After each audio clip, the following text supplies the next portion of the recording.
Welcome to Soft Hour Library. Tonight's story begins now. Close your eyes and rest. Chapter 8, The Wedding. An hour later, they stand in Dr. Lawrence's office. She looks between them, shock and concern warring on her face.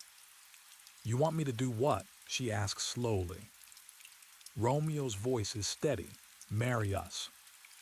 "Romeo, I'm a therapist, not a minister." But Juliet has done her research. "You're licensed to officiate, aren't you?" I looked it up. New York State allows therapists to get ordained online. "That's not the point." Dr. Lawrence stands up, agitated. "You're children." "I'm 19, Romeo counters. "That's legal." "And you're 17, Dr. Lawrence points out, looking at Juliet. "With parental consent." "Which you don't have." Juliet's voice turns pleading. "We will, eventually, but right now we need this, please." "This is exactly what I meant by taking things slow." Romeo steps forward.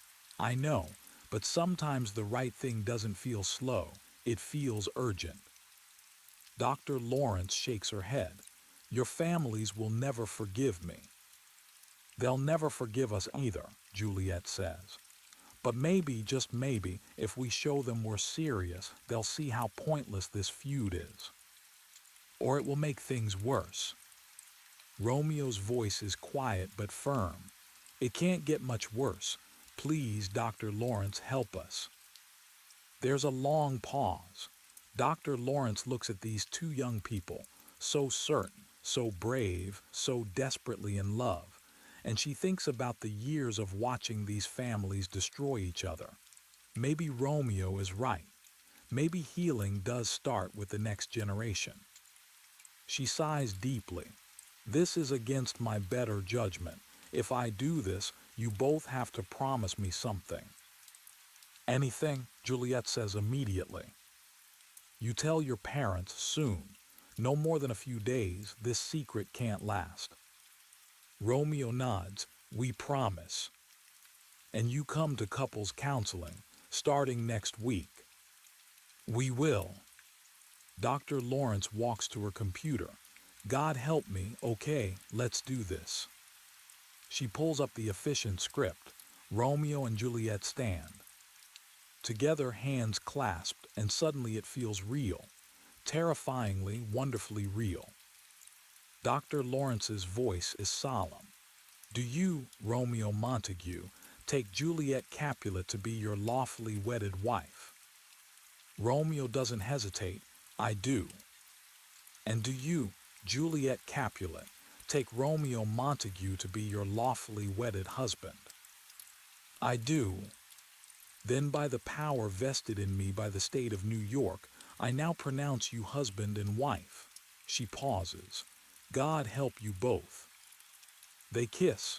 It's tender and genuine and full of promise and fear and hope all tangled together. Romeo pulls back, his eyes shining. "We did it."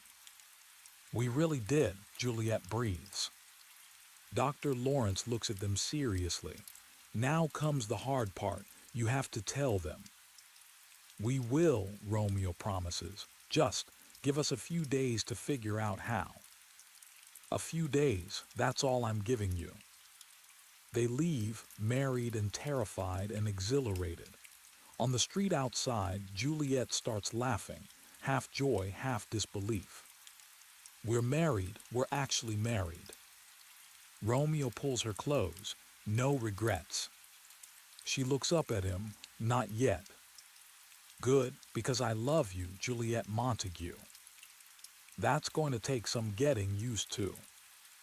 They walk through Soho together, just another young couple in New York, carrying a secret that will change everything. Act 3, Chapter 9, The Heat of the Day. The next day arrives hot and oppressive. The kind of summer heat that makes New York feel like a pressure cooker, where tempers flare and violence simmers just beneath the surface. In Washington Square Park, Mercutio and Benvolio try to find shade by the fountain. Mercutio films another tick-tock while Benvolio watches the crowd nervously. "Let's get out of here," Benvolio says suddenly. "Tybalt's looking for trouble." Mercutio doesn't move. "Let him look. I'm not running from anyone." And there he is, Tybalt walking toward them with his crew, all swagger and barely contained rage. "Mercutio," Tybalt's voice cuts through the summer air, "where's your boy Romeo?"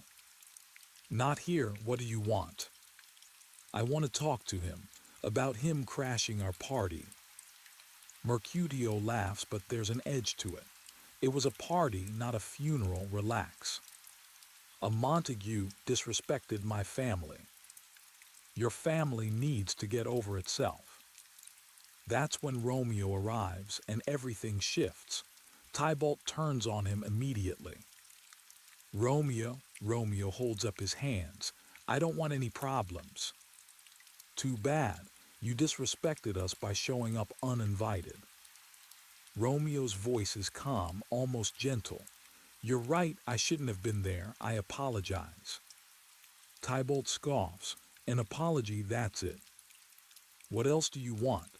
I'm not going to fight you, Tybalt. Actually, I have reasons to love your family now." Mercutio looks at his friend like he's lost his mind. "What are you talking about?" "Love my family." Tybalt's voice rises, dangerous. "You're mocking me." "I'm not." Romeo's tone is earnest. "Tybalt, I don't want to fight. We're family now." "Family?" Mercutio interrupts. "Romeo, what the hell?" Tybalt steps closer, his face inches from Romeo's. "You think some weak apology makes us family? You're still a Montague, and Montagues are cowards." "That does it." Mercutio steps between them, his voice hard. "That's enough. You want to fight someone, fight me." Benvolio tries to intervene. "Mercutio, don't." But Mercutio is done backing down. "No, I'm done with this. You Capulets think you run this city. You're nothing but trust fund babies playing gangster." Tybalt's hand moves to his waistband. "Watch your mouth." "Make me." Tybalt pulls out a knife. Mercutio does the same. The crowd around them backs away, phones already out, recording. Romeo steps forward desperately. "Stop, both of you, this is insane." Benvolio is already on his phone. "Someone call the cops." They fight. It's ugly, brutal, nothing like the movies. Romeo tries to get between them, tries to push them apart. In the chaos, Tybalt's knife finds its mark. Mercutio gasps and falls. Romeo catches him as he goes down. "Mercutio, no, no, no." Mercutio's voice is strained, confused. "It's not that bad, right? You're gonna be fine. Someone call 911. Mercutio coughs and there's blood. "Both your families can go to hell. This stupid feud. What was it even about?" He focuses on Romeo with effort. "Why'd you get in the way, man?" "I was trying to help." "Well, you didn't." Mercutio's voice is getting weaker. "Tell my mom. Tell her I love her." "You'll tell her yourself. Stay with me." Mercutio tries to smile. "Ask for me tomorrow, and you'll find me a grave man." He coughs again, trying to laugh. "See, still got jokes." His eyes close. His chest stops moving. Benvolio checks for a pulse and shakes his head. "He's gone. Romeo, he's dead." Romeo looks at Tybalt, who stands frozen, the knife still in his hand, realizing what he's done. Something breaks in Romeo, all the control, all the attempts at peace, all the hope that love could bridge this divide. "You killed him." Romeo's voice is barely recognizable. Tybalt takes a step back. "He came at me. He was my best friend." Romeo grabs Mercutio's fallen knife and charges. They fight, no technique, no skill, just rage and grief and violence. Romeo, fueled by loss, overpowers Tybalt. The knife plunges in. Tybalt falls. His voice is a whisper. Tell Juliet, I'm sorry. Tybalt dies. Romeo stands there covered in blood, the knife in his hand, and reality crashes down. What has he done? Benvolio grabs him. Romeo, what did you do? He killed Mercutio. The cops will be here any second. You need to run. I can't run. Sirens wail in the distance, getting closer. You killed someone, they'll arrest you, go. Romeo's mind spins. Juliet, I have to tell Juliet. Gio now. Romeo runs. Behind him, police cars screech to a halt. Captain Escalus exits. Surveys the scene, 2 bodies, blood on the pavement, a crowd of witnesses with their phones out. What happened here? Benvolio speaks quickly, shakily.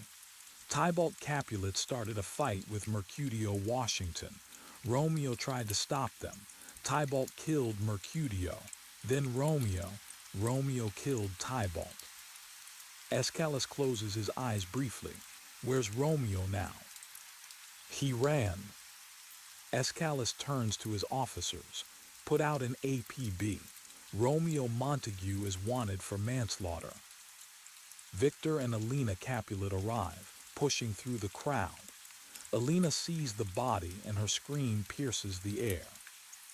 No, TYBALT. She collapses beside her nephew. Victor's face is stone, but his voice shakes. Who did this?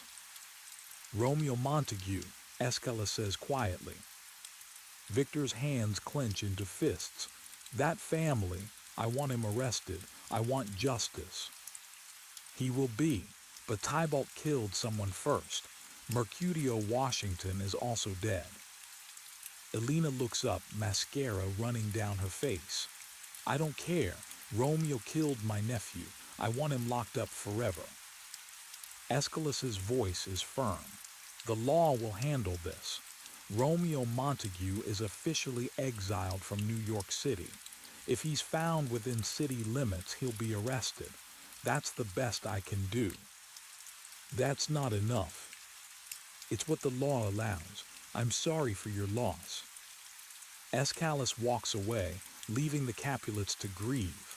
Around them, the crowd disperses, but the phones keep recording. By evening, the video will be everywhere. Chapter 10. Juliet learns the truth. In her room at the Capulet penthouse, Juliet lies on her bed, smiling at her phone. She's texting Romeo, making plans, imagining their future. Then Anna rushes in, her face streaked with tears. Juliet, there's been an accident. Juliet sits up. What kind of accident? It's Tybalt. He's dead, sweetheart. The phone drops from Juliet's hand. What? There was a fight in Washington Square Park. Tybalt and Romeo and... Romeo? Juliet's voice is sharp. Is Romeo okay? Anna's expression says everything.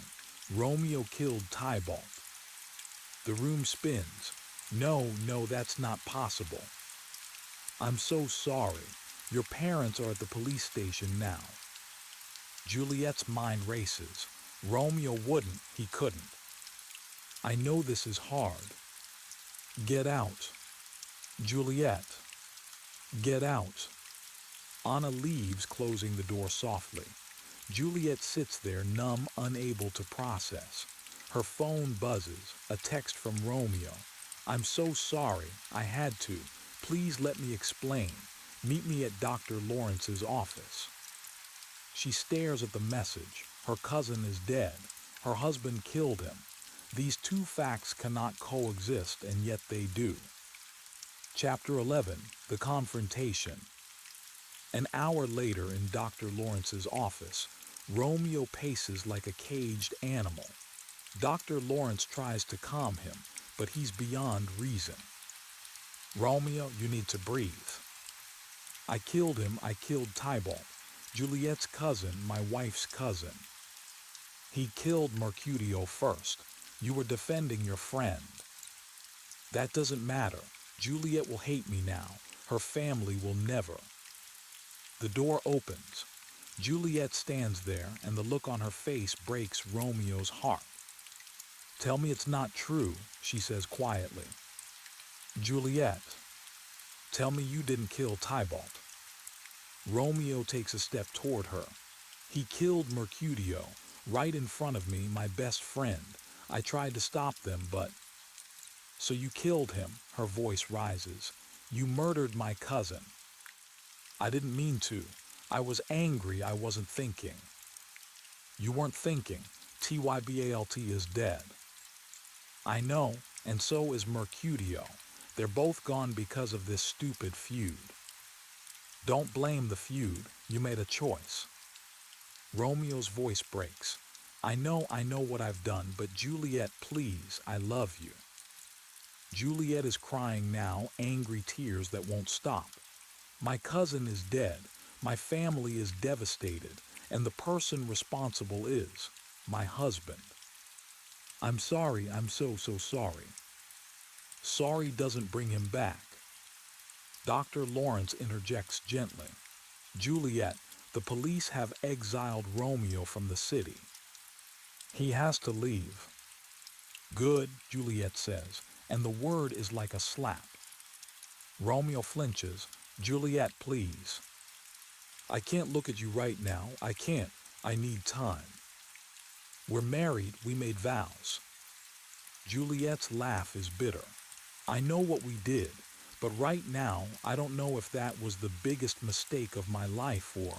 She can't finish the sentence. Dr. Lawrence speaks carefully. Romeo, you need to leave the city tonight. Go to Philadelphia, stay with relatives, lay low until we figure this out. I can't leave her. Juliet's voice is cold. You have to. The police are looking for you. Come with me. I can't. My family needs me. I need you. Juliet turns toward the door. You should have thought about that before you killed Tybalt. Romeo takes a step forward. Juliet, wait, please. She stops at the door but doesn't turn around. I love you. Despite everything, I still love you. But I also hate you right now, and I don't know which feeling is stronger. She leaves. The door closes. Romeo collapses into a chair, his head in his hands. Dr. Lawrence puts a hand on his shoulder. Romeo, you need to go, now, before they find you here. What's the point? Without her, I'm nothing. You're alive, that's the point. Now go. I'll talk to Juliet, help her process this. But you need to leave. Romeo stands slowly. Tell her I'm sorry. Tell her I'll make this right somehow. I will, now go. Romeo leaves through the back exit, disappearing into the Manhattan evening. Dr. Lawrence sits down heavily, wondering how everything went so wrong so fast. Chapter 12, The Arrangement. Later that night at the Capulet penthouse, Victor and Alina sit with Paris. The grief in the room is palpable, but underneath it, there's cold calculation. Victor's voice is hard. This Montague family has taken everything from us. First our business, now Tybalt. Alina's eyes are red from crying. I want revenge. Paris clears his throat nervously. Mr. Capulet, I know this isn't the time, but I'd like to formally ask for Juliet's hand in marriage. Victor looks up. Marriage. I know it's sudden, but she needs stability right now. Protection. I can give her that. Victor considers this. You're right. She needs to move on from this tragedy. A wedding would be good for her, good for all of us. Alina hesitates. Victor, shouldn't we ask Juliet? We'll tell her. The wedding will be Saturday, 3 days from now. Paris looks surprised. That's very soon. After Tybalt's funeral, we'll honor the dead and celebrate the future. Juliet will agree. She's a smart girl. Elena nods slowly. I'll tell her in the morning. Good. Victor turns to Paris. You'll be a good husband to our daughter, and maybe this will finally end the connection to those Montagues. Paris leaves. Victor and Elena don't notice Juliet in the hallway, listening to every word, horror dawning on her face. Chapter 13. Juliet's Choice. The next morning, Juliet hasn't slept. She's been texting Romeo through the night. Are you safe? She typed. I'm in Philly at my aunt's. Are you okay? No, nothing is okay. I love you. I know I messed up, but I love you. I love you too, that's the problem. Now Elena enters without knocking. Juliet, we need to talk. Juliet hides her phone quickly. About what? Paris has asked for your hand. Your father and I have agreed. You'll be married on Saturday. Juliet's blood runs cold. Saturday, that's 3 days away. After Tybalt's funeral, it's decided. You can't just decide my life for me. Elena's voice is firm. We're your parents, and after what the Montagues have done to this family, you need protection. Paris is a good man. I don't love Paris. You'll learn to love him. That's how marriage works. Juliet stands desperate. That's not how love works. Juliet, don't make this harder than it needs to be. I won't marry him, I can't. You will, or you'll find yourself disowned. Your father is serious about this. Then disown me. Victor appears in the doorway, having heard the shouting. What's going on here? Elena turns to him. She's refusing to marry Paris. Victor's face darkens. You're refusing. Juliet tries to stay calm. Dad, please, I'm 17. I'm not ready to get married. You're ready, and you will marry Paris on Saturday. End of discussion. And if I say no? Victor's voice is ice. Then you're no longer welcome in this house. You'll have no college fund, no trust fund, nothing. You'll be on your own. Juliet stares at him, seeing a stranger. You'd really do that? Try me. He leaves. Elena looks at Juliet with something that might be sympathy. Juliet, this is for the best, you'll see. She follows her husband out. Juliet stands alone in her room, trapped. Then she grabs her phone and calls Dr. Lawrence. Chapter 14. The Plan. 20 minutes later, Juliet sits in Dr. Lawrence's office, her words tumbling out in a panic. You have to help me. Dr. Lawrence leans forward. What's wrong? My parents are forcing me to marry Paris. Saturday, 3 days. What? They can't do that. They can and they are. If I refuse, I'm disowned. Tell them about Romeo. Tell them you're already married. Juliet shakes her head frantically. I can't. Romeo killed Tybalt. If they find out I married him, I don't know what they'll do. Juliet, there's no easy way out of this. Then give me a hard way out. Juliet's voice is desperate. I'd rather die than marry Paris while Romeo is my husband. Don't talk like that. I'm serious. If there's no solution, I'll take matters into my own hands. Dr. Lawrence stands thinking. Wait, there might be a way, but it's risky. I don't care, tell me. I have a colleague who works in sleep medicine. He developed a drug for extreme insomnia. It puts you into a death-like state for 48 hours. Slow heartbeat, almost no breathing. To anyone who checks, you'd appear dead.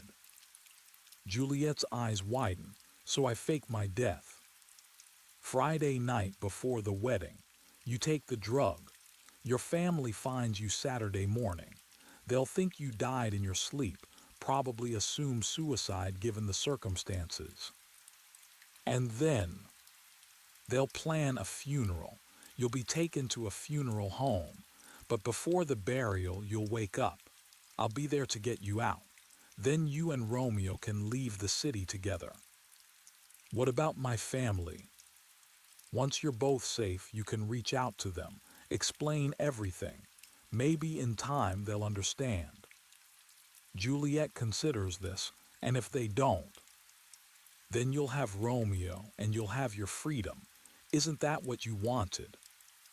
What if something goes wrong? What if I take too much? What if I actually die? I'll monitor the dosage personally. It's safe. I've seen the clinical trials. And Romeo, I'll message him, explain the plan. He'll be waiting for you when you wake up. Juliet takes a shaky breath. This is insane. It's the only option I can think of, unless you want to tell your parents the truth. No, Juliet's voice is firm. This could work, it has to work. Dr. Lawrence opens a drawer and pulls out a small vial. Here, take this Friday night around midnight. Make sure you're alone. You'll fall asleep within minutes and you won't wake up for 48 hours. Juliet takes the vial, holding it like it's both salvation and damnation. Thank you.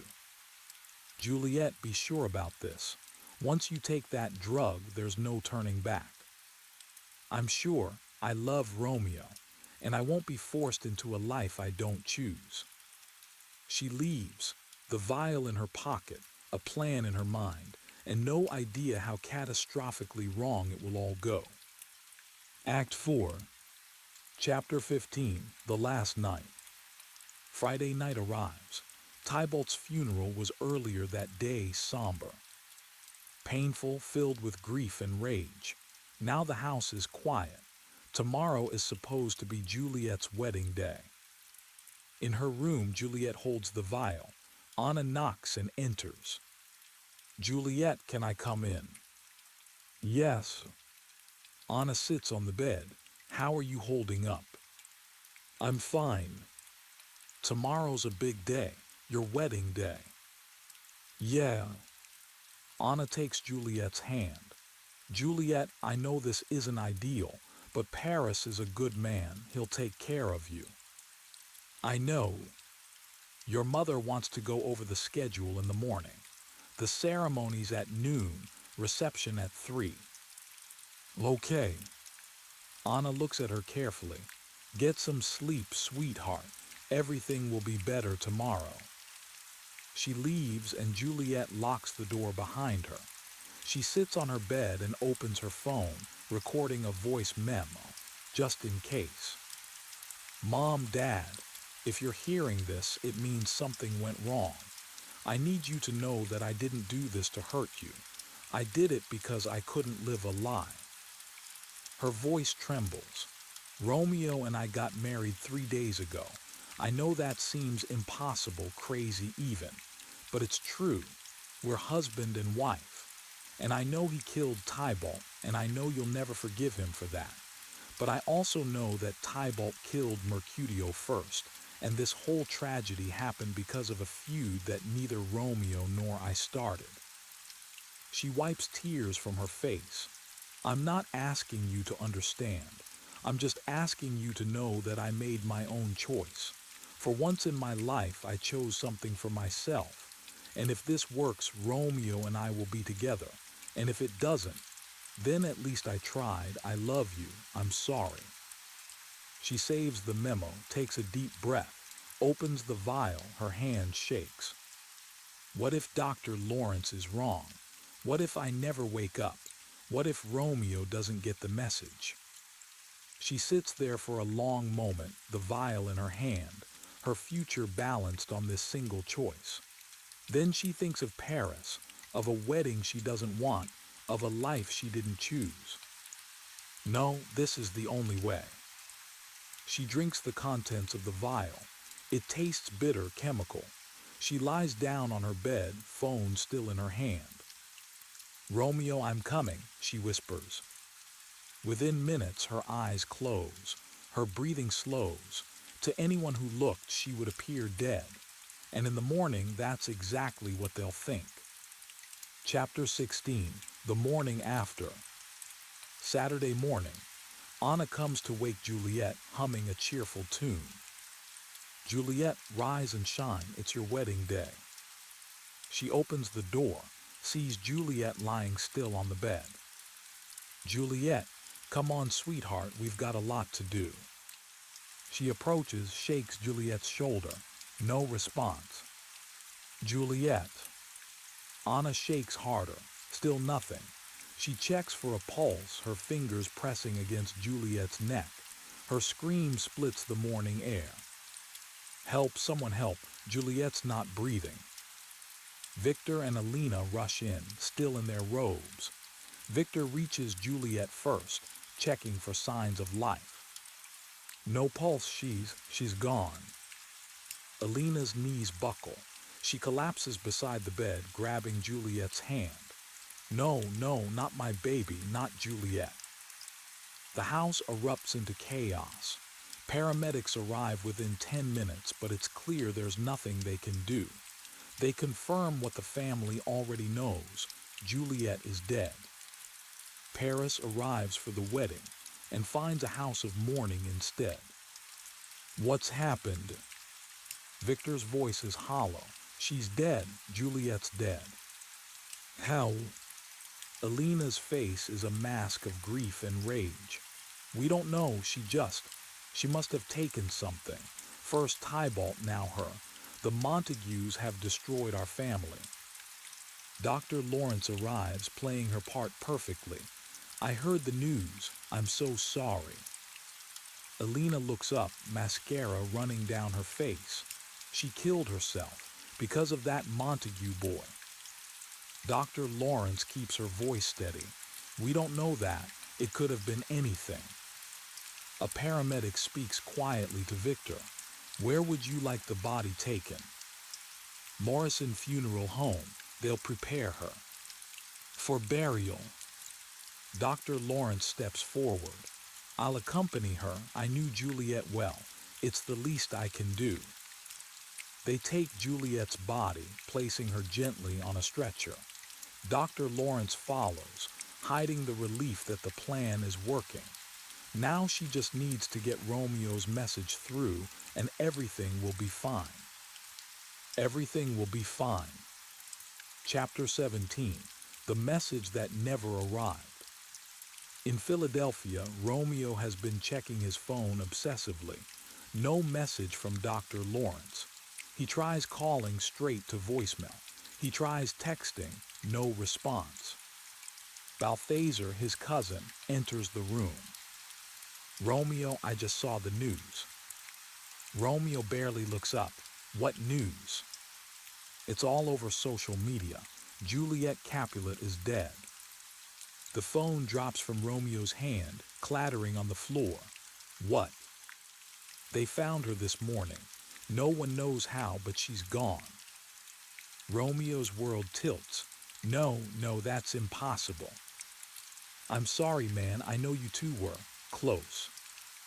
Romeo grabs Balthazar's shoulders. Where is she? Where's her body? Morrison Funeral Home in Manhattan. I have to go to her. Romeo, you're exiled if you go back. I don't care, she's dead. Nothing else matters. He grabs his keys and runs out, leaving Balthazar calling after him. Romeo's phone lies forgotten on the floor, still showing Dr. Lawrence's missed calls and unread messages. Back in New York, Dr. Lawrence tries desperately to reach Romeo. Every call goes to voicemail. Every text shows as undelivered. His phone is off. No. Romeo, answer your phone. She calls Balthazar's number, her hands shaking. Balthazar, is Romeo there? He just left. He's coming back to the city. What? Did you tell him about Juliet? Yeah, I told him she died. Why? Dr. Lawrence's voice rises in panic. Because she's not dead, it's fake. It's all part of the plan. What plan? I need to reach him now. She hangs up, tries Romeo again. Nothing. She starts driving toward Morrison Funeral Home, praying she's not too late. But in her heart she knows she's too late. Act 5. Chapter 18. Romeo's Last Act. Romeo drives through the night, breaking every traffic law, his mind a chaos of grief and desperation. He arrives at Morrison Funeral Home just after midnight. The place is closed, dark. He breaks in through a back window. Inside, he finds the viewing room. And there she is, Juliet, lying in an open casket, peaceful, beautiful, dead. He approaches slowly, as if in a dream. His hand reaches out, touches her cold face. Juliet, no, please, no. His voice breaks. He collapses beside the casket, his forehead resting against her arm. You're so beautiful, even now. How is that possible? He pulls out a bottle of pills from his jacket, fentanyl, enough to kill him in minutes. He bought them on the drive here from a dealer who didn't ask questions. This is my fault, everything. Mercutio Tybalt, now I've destroyed everything I touched. He takes her hand, cold and still in his. I can't live without you, Juliet. I won't. I'm coming with you. Wherever you are, I'll be there too. That's what marriage means, right? Together forever. He opens the bottle, pours the pills into his palm. So many, more than enough. I love you. I'll always love you. He swallows them all, choking them down with water from a fountain. Then he lies down next to her in the casket, holding her hand. See you soon, my love. Within minutes, his breathing slows. His eyes close. His heart stops. Romeo Montague dies believing his wife is already gone. 5 minutes later, Dr. Lawrence bursts through the door, running down the hallway. Romeo, Romeo. She finds him in the viewing room, lying next to Juliet. She checks for a pulse, knowing already what she'll find. Nothing. No, no, no, no. And then Juliet stirs. Her eyes flutter open. The drug is wearing off. Dr. Lawrence, her voice is groggy. Confused, did it work? Dr. Lawrence turns, her face a mask of horror. Juliet. Where's Romeo? Is he here? She sees him next to her, smiles, reaches for him. Romeo, you came. She shakes him gently. Romeo, wake up, Romeo. Nothing, his skin is cold. She shakes harder. No, Romeo, wake up. Dr. Lawrence grabs her shoulders. Juliet, I'm so sorry. He didn't get my message. He thought you were really dead. He took his own life. Juliet stares at Romeo's still form, unable to process what she's hearing. No, this isn't real. This isn't happening. She sees the empty pill bottle on the floor. Understanding crashes over her like a wave. He killed himself because of me. It was an accident, a terrible, tragic accident. Juliet picks up Romeo's phone from his pocket with shaking hands. The screen lights up, 15 missed calls from Dr. Lawrence, 20 unread texts, all of them saying the same thing. She's not really dead. It's part of the plan. Don't come back. Wait for my signal. Juliet starts laughing, a sound without humor edging toward hysteria. All these missed calls from you. You tried to warn him. She looks at Romeo, then at Dr. Lawrence. This is my fault. I did this. I killed him. Juliet, we need to leave. The police will be here soon. Leave? Juliet's voice is eerily calm. Why would I leave? Because you're still alive. You can still have a life. Without him, what life is that?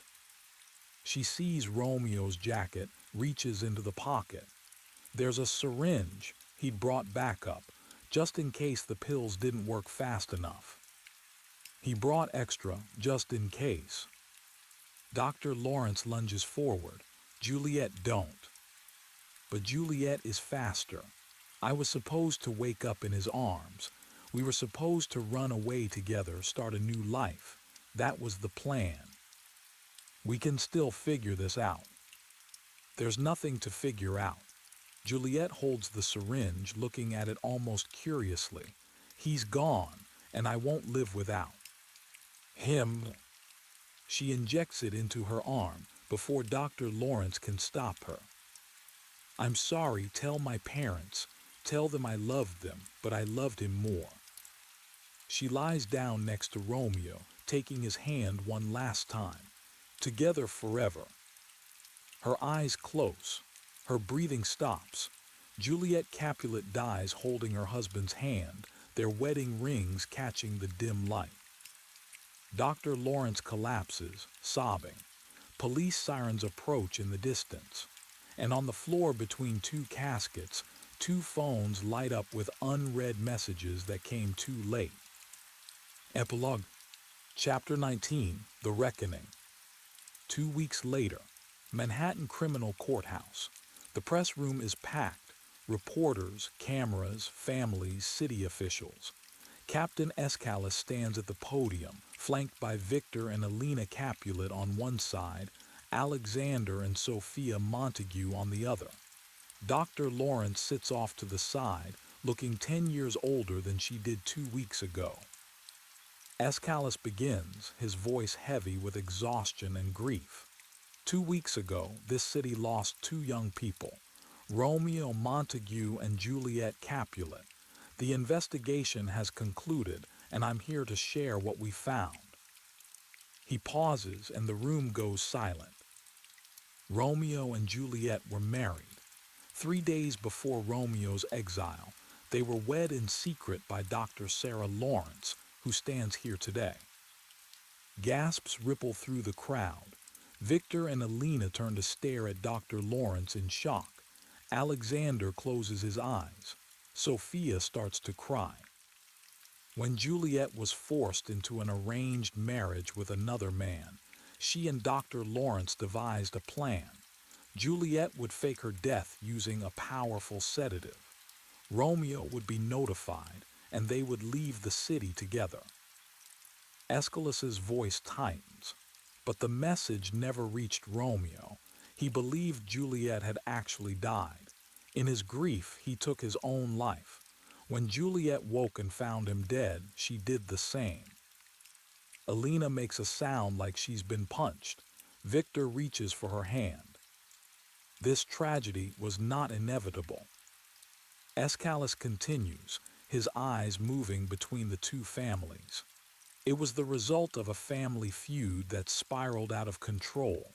Tybalt Capulet killed Mercutio Washington. Romeo Montague killed Tybalt Capulet. And in the end, Romeo and Juliet killed themselves. His voice rises slightly. 4 young people are dead, 4 families are destroyed, and for what? A business rivalry, pride, hatred. He looks directly at Victor and Alexander. Mr. Montague, Mr. Capulet, your children loved each other. They loved each other so much they were willing to die rather than live apart. And because of your feud, that's exactly what happened. Victor's voice is broken when he speaks. We didn't know. Elena clutches her husband's arm. She was our only child, our baby. Sophia is openly weeping now. If we had known, we would have stopped it. We would have tried. Alexander's voice is rough. They were just kids. They should have had their whole lives ahead of them. Aeschylus nods slowly. Dr. Lawrence will face charges for her role in this, but the real responsibility lies with all of us, everyone who perpetuated this feud, everyone who chose hatred over understanding. Dr. Lawrence stands, her voice steady despite the tears on her face. I thought I could help them.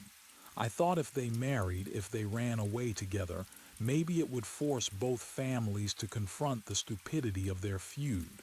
Instead, I helped orchestrate their deaths. That's something I'll live with forever. There's a long silence. Then Victor turns to Alexander. His voice cracks.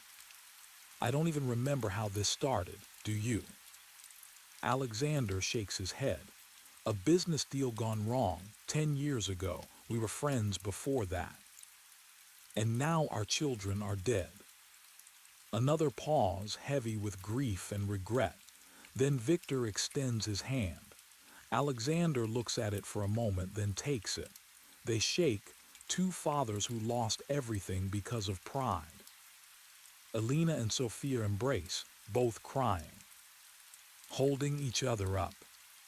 Aeschylus watches this, then speaks again. Romeo and Juliet will be buried together at their request.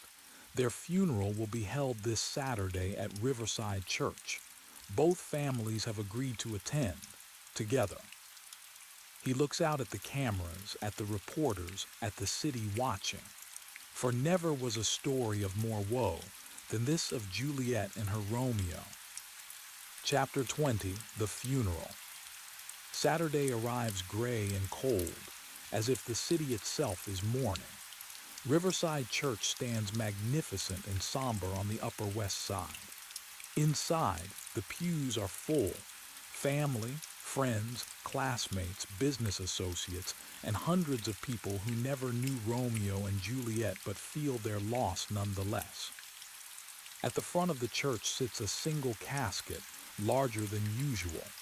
Inside lie Romeo and Juliet, side by side, hands clasped, wedding rings visible on their fingers. They look peaceful, as if they're simply sleeping. Dr. Lawrence stands at the podium, her voice echoing through the cathedral. Romeo and Juliet were two people who believed in love. Not the easy kind, not the convenient kind, but the kind of love that demands everything. They gave their lives for that belief. She pauses, looking at the casket. We can't bring them back, but we can honor them by learning from their tragedy, by choosing love over hate, by refusing to let old wounds create new ones. Her voice strengthens. They were married for 3 days, and in that time they showed more courage, more commitment, more genuine humanity than most of us show in a lifetime. She looks at both families sitting together in the front pews. To the Montagues and Capulets, your children tried to bridge the gap that divided you. They believed love could overcome hatred. They were right about the power of love. They were just wrong about the cost. Dr. Lawrence steps down. Mercutio's mother stands to speak, her voice breaking as she talks about her son, funny, loyal, full of life. She looks at both families. Mercutio died because two families couldn't let go of anger. Don't let his death, or Romeo and Juliet's deaths, be for nothing. One by one, others speak. Benvolio, his voice thick with emotion, talks about Romeo's kindness. Anna, Juliet's nanny, remembers the little girl who loved books and dreamed of freedom. Paris stands briefly and says only, I never knew her. That's what I'll always regret. Finally, Victor and Alexander approach the podium together. Victor speaks first. My daughter Juliet was brilliant, stubborn, independent. She wanted to live life on her own terms. His voice breaks. She tried, and we stopped her. We forced her into an impossible choice, and she chose love.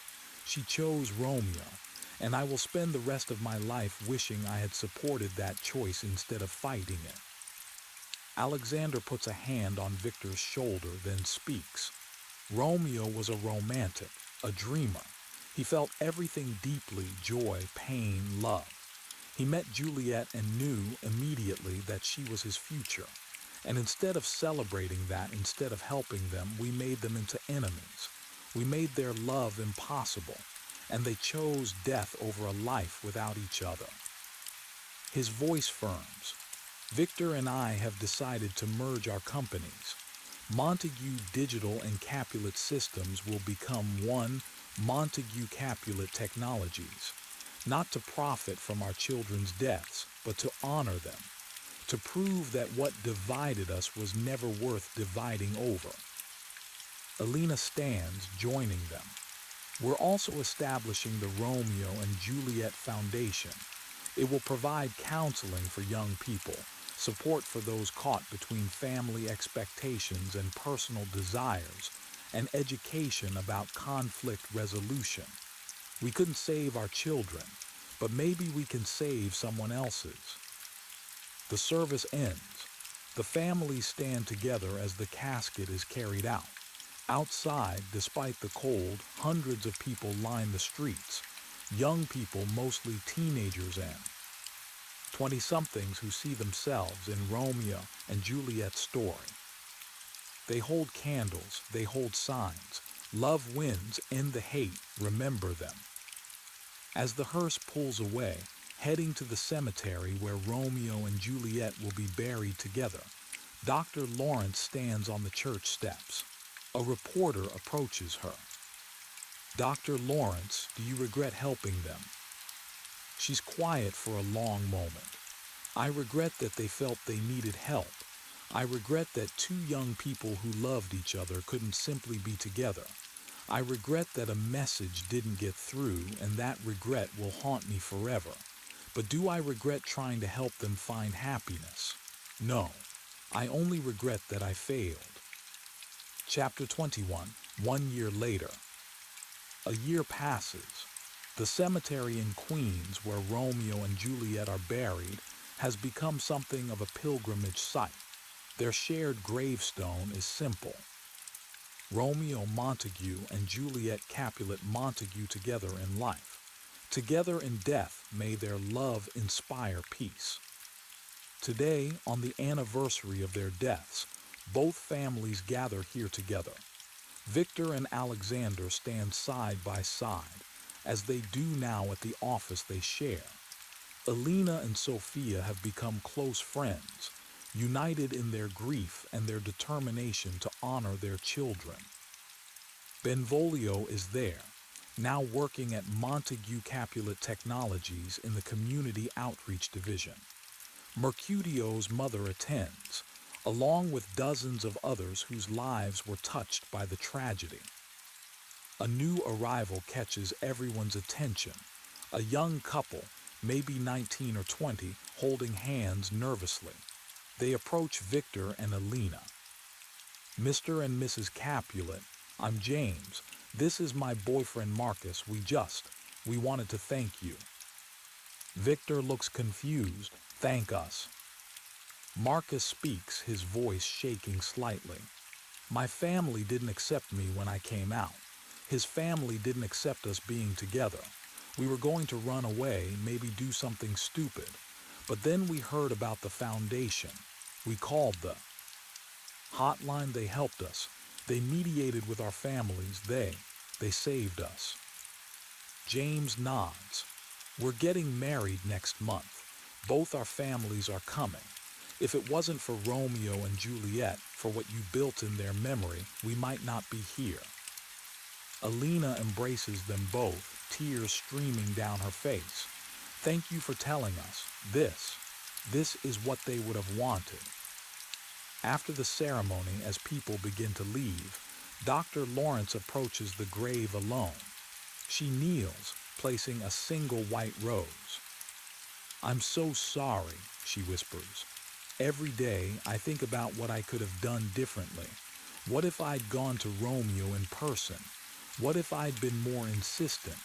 What if I'd just told you both to be honest from the start?" She touches the gravestone.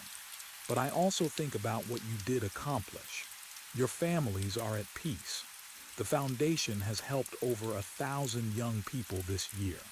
Montague Capulet Technologies just donated $10 million to youth mental health services. Your story has been taught in schools across the country as a lesson in the cost of hate and the power of love." She stands. You change the world even if you're not here to see it. I hope that brings you peace wherever you are. As the sun sets over the cemetery, a soft breeze rustles through the trees.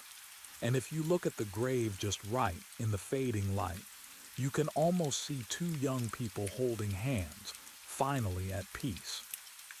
Narrator's conclusion.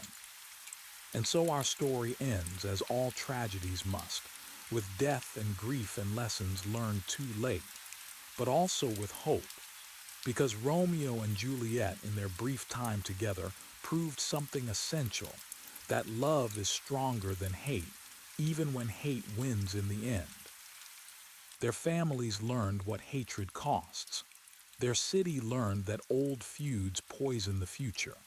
And countless young people learned that their lives are worth living, their loves worth fighting for, but that there are better ways to fight them. Romeo and Juliet found. 4 people died in this story, but in their deaths, they saved countless others.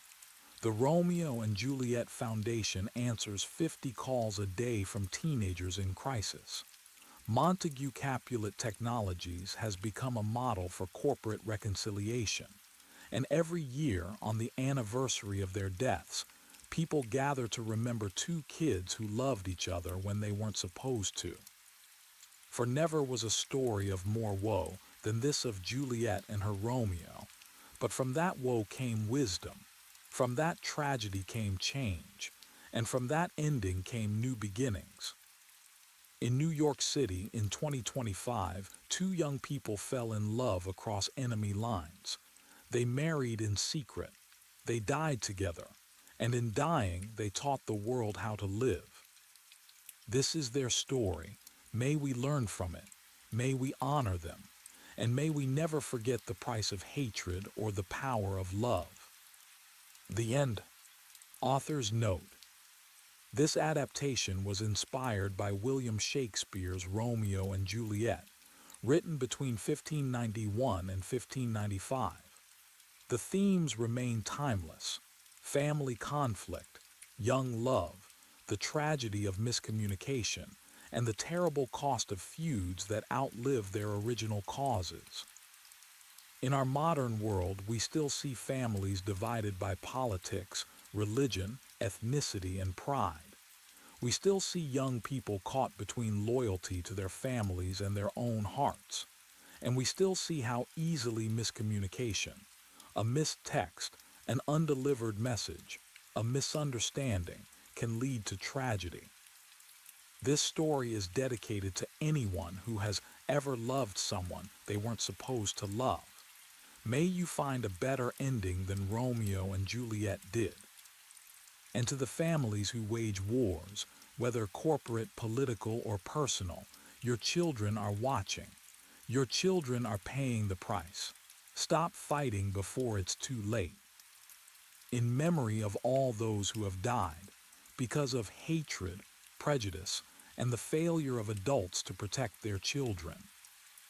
And in honor of all those who choose love despite the obstacles. May their courage inspire us all.